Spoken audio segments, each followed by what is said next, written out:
Mon nom est Bart Kriel, je suis professeur au département de santé publique à l'Institut de médecine tropicale à Anvers. Et nous avons depuis de nombreuses années une relation de travail privilégiée avec une série de partenaires en République démocratique du Congo, dont aussi l'Université de Lubumbashi, et plus particulièrement avec l'École de santé publique de Lubumbashi. Donc je suis ici pour une semaine pour discuter avec les collègues de l'École de santé publique, les programmes de collaboration en cours, mais surtout pour réfléchir au futur. Un nouveau programme s'annonce pour la période 2022 à 2026 et nous sommes ici pour réfléchir au contenu et préparer cette nouvelle phase dans notre collaboration. Nous collaborons aussi avec d'autres instituts en RDC, mais disons mon engagement personnel a toujours été vis-à-vis de l'UNILU, de l'École de santé publique. Et je pense qu'une raison importante a été le fait que beaucoup de cadres dans l'École de santé publique et au niveau de la faculté de médecine en général et au-delà, ont été formés, ont fait leur maîtrise en santé publique à Anvers. Donc il y a assez bien de personnes ici que je connais pour les avoir eues ou connus comme étudiants dans le cours de maîtrise en santé publique, qui est un cours résidentiel d'une année à Anvers. Donc des liens personnels se sont tissés sur base d'un travail collectif pendant cette année de thèse et qui se sont poursuivis sur le terrain. Donc à partir de relations personnelles, des relations plus institutionnelles se sont développées progressivement. Toute collaboration passe par des difficultés. On a eu des moments difficiles, il y en aura d'autres.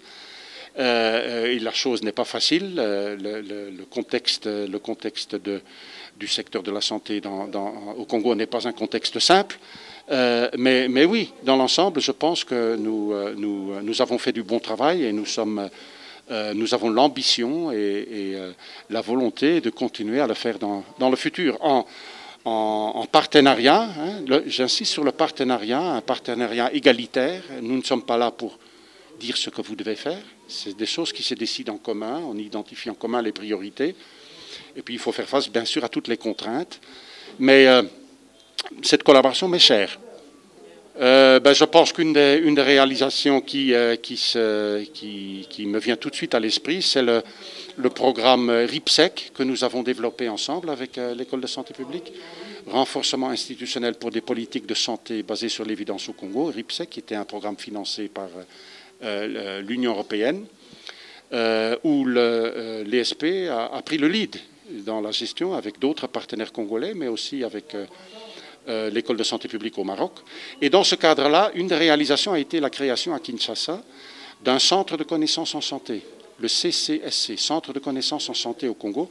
C'est un institut qui se veut chercher et synthétiser toutes les évidences nécessaires pour alimenter les décisions en termes de politique de santé. Eh bien, la direction de cet institut, de ce centre, est assurée par le professeur Faustin Tchenge, qui est aussi un professeur à l'ESP. La présidente du conseil d'administration du CCSC est Madame Françoise Malonga, présidente de l'École de santé publique. Et donc le CCSC a quand même une visibilité croissante, je dirais, dans le paysage santé dans ce pays. Et voilà une réalisation qui me vient tout de suite à l'esprit. Un deuxième élément, c'est le développement sur lequel nous travaillons pour le moment d'améliorer l'offre en soins de santé mentale au niveau des services de santé à Lubumbashi.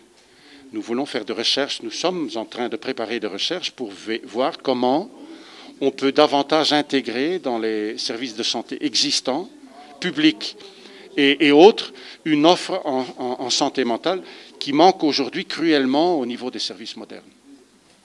Voilà deux réalisations qui me sont chères et que je partage comme ça spontanément avec vous.